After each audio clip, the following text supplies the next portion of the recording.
Assalamualaikum warahmatullahi wabarakatuh. Selamat pagi anak-anak. Bagaimana kabarnya hari ini? Berjumpa lagi dengan Bu Prima. Sebelum kita belajar, marilah kita berdoa terlebih dahulu. Berdoa mulai. Berdoa selesai. Nah, pagi ini kita akan belajar PPKN tema 3, peduli terhadap makhluk hidup. Subtema 1, hewan dan tumbuhan di lingkungan rumahku. Nah, materi pagi hari ini yaitu hak dan kewajiban dalam memanfaatkan tanaman. Nah, kita tahu banyak tanaman yang ada di sekitar kita. Nah, salah satunya yaitu padi. Padi itu merupakan tanaman yang bisa diolah menjadi nasi yang kita makan dalam kebutuhan sehari-hari ya, kehidupan sehari-hari. Karena nasi itu merupakan makanan pokok bagi bangsa Indonesia. Berikut ini proses perjalanan nasi. Yaitu yang pertama, itu padi. Padi itu ditanam pada lahan sawah ya. Lahan sawah dibajak terlebih dahulu. Kemudian setelah gembur dan banyak airnya akan ditanam. Nah, ditanam dengan padi yang sudah disemaikan sebelumnya. Setelah itu padi tumbuh setelah beberapa bulan dan akhirnya dia akan menguning, ya, akan besar menguning. Nah, setelah menguning, jadi padi itu siap untuk dipanen. Nah, setelah dipanen, padi itu akan diambil dari sawah ya, dari sawah dibawa ke rumah. Kemudian setelah di rumah, padi akan dijemur agar kering ya. Jadi yang basah tadi dalam keadaan basah, setelah dijemur itu bisa kering. Nah, setelah kering, jadi padi itu akan dihilangkan sekamnya. Biasanya padi itu akan dibawa ke selepan. Selepan itu tempat penggilingan padi. Nah, kemudian dia akan menjadi beras setelah dihilangkan sekamnya. Beras dimasak akan menjadi nasi. Nah, nasi inilah yang kita makan untuk kehidupan sehari-hari. Nah, inilah adalah proses perjalanan nasi ya, dari padi menjadi nasi. Kemudian manfaat tumbuhan. Yang pertama yaitu sebagai bahan makanan. Salah satu contohnya yaitu pisang. Selain pisang itu bisa padi, kemudian sagu itu juga bisa. Selanjutnya yaitu mengurangi polusi udara.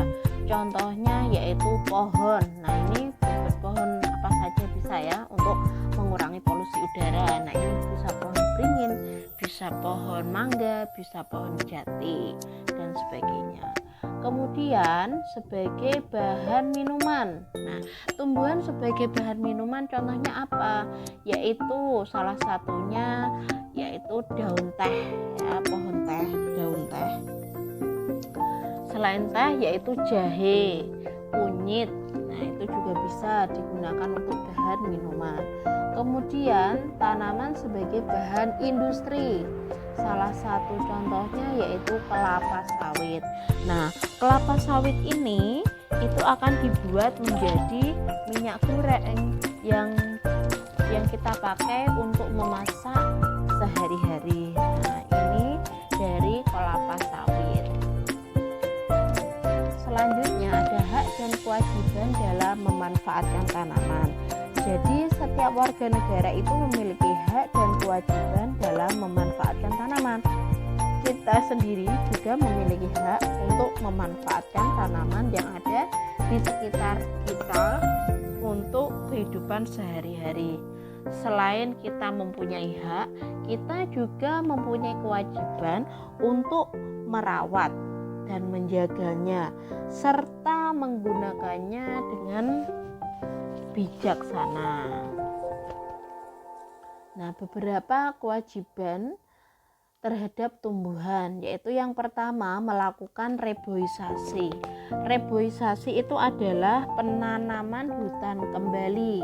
Yang kedua, tidak menebang pohon secara sembarangan. Yang ketiga, mengambil nasi secukupnya saat makan agar tidak tersisa. Yang keempat, merawat tanaman dengan baik. Nah, inilah kewajiban kita terhadap tumbuhan yang ada di sekitar kita. Nah, kita berhak terhadap tumbuhan yang ada di sekitar kita, yaitu yang pertama, menikmati udara segar karena banyaknya tumbuhan. Yang kedua, terpenuhinya kebutuhan pangan yang bersumber dari tumbuhan. Selanjutnya, memanfaatkan tumbuhan sebagai bahan baku, misalnya untuk membuat pintu, membuat kursi, membuat jendela. Nah, itu dibuat dari kayu. Kayu itu berasal dari tumbuhan. Yang keempat, yaitu menikmati keindahan lingkungan, karena kita menjaga tumbuh-tumbuhan yang di sekitar kita itu dengan baik, maka kita dapat menikmati keindahan lingkungan. Nah, hak dan kewajiban terhadap tumbuhan di rumah. Nah, ini kita bisa lihat ya, ini adalah gambar lingkungan ya, yang banyak tumbuhannya. Nah, sehingga udaranya itu terasa sejuk dan segar.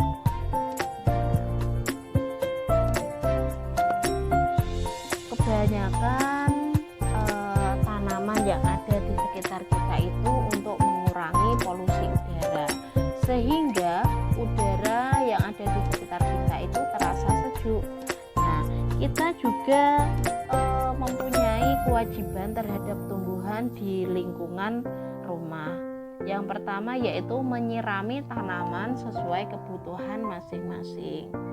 Kemudian yang kedua, menyiangi tanaman dari rumput pengganggu. Jadi kalau ada rumput-rumput di sekitar tumbuhan itu kita bisa cabut, karena rumput itu pengganggu atau dia memakan nutrisi dari tanaman yang kita tanam. Kemudian yang ketiga, yaitu memberi pupuk. Nah, pupuk ini gunanya sebagai nutrisi atau makanan untuk tumbuhan. Yang keempat, yaitu memangkas batang-batang yang menjuntai ke jalan. Jika batang tumbuhan, misalkan pohon ya, yang sudah menjuntai ke jalan, nah itu kita bisa tebang ya, kita bisa memangkas batang-batang yang menjuntai itu agar kelihatan rapi ya, tidak berantakan dan tidak mengganggu jalan. Kemudian yang kelima, memilih jenis tanaman untuk penghijauan di sekitar rumah. Nah, bisa berupa pohon peneduh, tanaman hias, tanaman obat dan sebagainya. Kemudian hak kita terhadap tumbuhan di lingkungan rumah. Yang pertama, yaitu merasakan udara yang bersih dan sehat. Nah, karena kita tadi sudah menjaga tumbuhan di sekitar kita, kita sudah menyirami, kita memberi pupuk juga, jadi kita bisa merasakan udara yang bersih dan sehat. Kemudian merasakan udara sejuk karena adanya tumbuhan. Kemudian yang ketiga, menikmati lingkungan yang indah dan asri. Yang keempat, yaitu mendapatkan penghasilan tambahan dari tanaman yang ditanam. Nah, kita bisa lihat gambar di samping, yaitu gambar anak sedang menyirami tumbuhan ya. Nah, menyirami tumbuhan adalah salah satu cara merawat tanaman. Merawat tanaman merupakan kewajiban kita semua. Nah, ini ya. Berikut ini cara-cara merawat tumbuhan di lingkungan sekitar kita. Yaitu yang pertama, menyiram tanaman setiap hari. Jadi kita kita siram setiap hari agar tanaman itu tidak layu. Yang kedua, memberi pupuk. Nah, pupuk ini karena sebagai nutrisi ya, bagi tumbuhan sehingga tumbuhan itu bisa tumbuh dengan baik.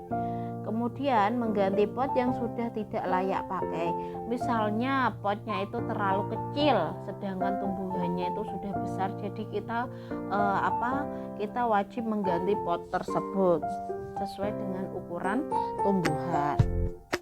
Kemudian yang keempat yaitu menyiangi rumput di sekitar tanaman. Jika ada rumput di sekitar tanaman, maka kita harus mencabutnya karena tadi ya, rumput itu yang memakan nutrisi dari tanaman yang sudah kita pupuk. Jadi kita cabut kalau melihat melihat rumput. Kemudian yang kelima yaitu memangkas dahan yang menjuntai ke jalan. Nah itu ya, jadi kalau dahannya sudah sampai ke jalan-jalan maka kita pangkas agar terlihat rapi dan indah, jadi tidak mengganggu jalan. Cukup sekian penjelasan dari Bu Prima, semoga bermanfaat bagi kita semua. Sebelum mengakhiri pelajaran pagi hari ini, marilah kita berdoa terlebih dahulu. Berdoa mulai. Berdoa selesai. Wassalamualaikum warahmatullahi wabarakatuh.